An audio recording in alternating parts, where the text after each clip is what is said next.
think we're alone now. Doesn't seem to be anyone around. Pat from Pop Culture with Pat, here with Kathy and Rachel from Amazon Studios, My Best Friend's Exorcism, which is streaming this Friday, September 30th. Great to meet you guys, and thank you for taking time out of your schedule to talk about the movie. Of course. Thank you, Pat. Hi. No problem. So to start things off, there's been, several films over the years that deal with possession in some sort of way. For you guys, what makes My Best Friend's Exorcism stand out? I think what makes this film stand out the most is sort of it's a bit of a younger portrayal of exorcisms, and I think that putting it in the space of like high school, I think just in and of itself is very funny, because I feel like a lot of times in high school, people think like the mean girl might be possessed. Like, I feel like that's a thought that ran through my head when I was in high school. I was like, she has to be possessed. Like, why are you this way? And so I feel like the choice to make that a film like she actually is, I just think is what makes this film different. I think it's something that it's like, why didn't I think of that? It's so smart, and Amaya's portrayal of this horrible friend is so brilliant. She's such a wonderful actress, and to get to see her sort of transition in the film from someone with such a good heart, and even in the book, someone who was such a good friend to Abby, and to see that sort of just 180 in Amaya's portrayal was just an honor to watch, just like her as an actress. And I think that is what makes this film different. And what about for you, Kathy? I also think, everything that you said, and then just the fact that because it's about the dynamic of like 14 girls who are figuring themselves out, I think that allows it to jump genres so like effortlessly throughout the movie, because as a teenager, your experience is like up and down at every moment. And I think like that's what makes it so fun to watch, is that it's not just pure horror. It's that we have so much comedy, and like there's camp in it. The camp of, we embrace the 80s. Yep. And we really also at the same time are still really like leaning into how deep and horrific some of these experiences can be for these girls. So I think like the dichotomy of that is both watchable and good life lessons and everything. So now for you guys personally, you find out that your best friend is possessed. What is the first thing that you do? Pray. First I'm sending a prayer, next I'm heading to Google.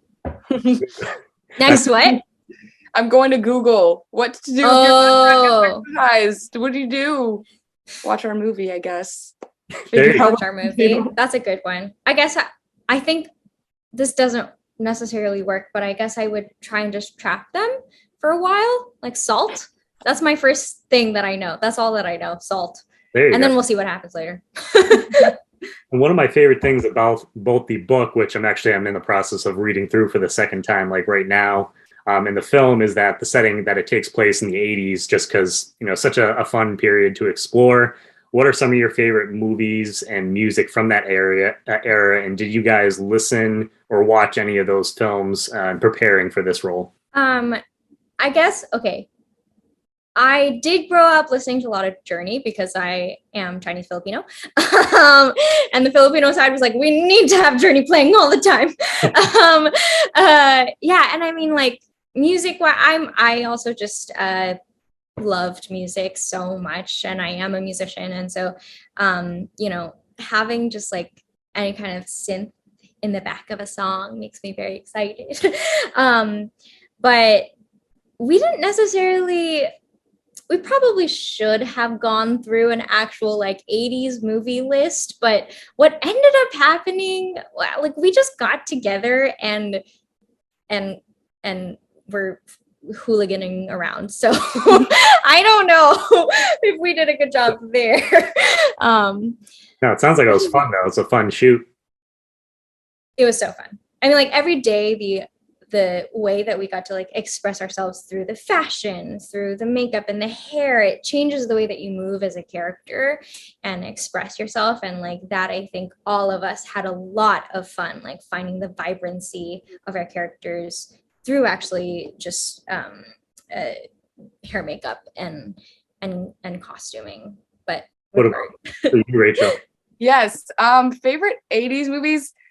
Unfortunately, none in the horror genre, but I'm definitely going to go with Can't Buy Me Love, which is like one of my favorite rom-coms. It's 80s.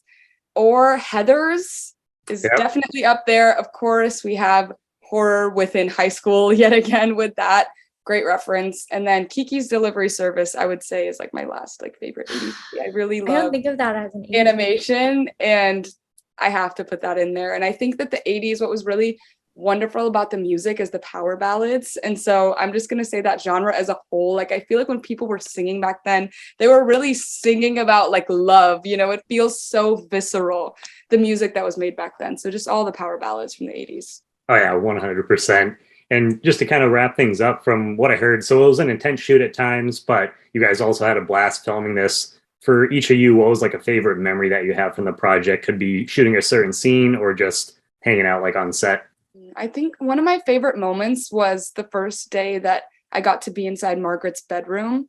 Getting to see that set was a really big moment for me because I'd never been on like such a big set, and they take so much time with like the intricate details of her room, just everything about it, the posters on her wall, the books on her shelf, everything was so specifically tailored to Margaret.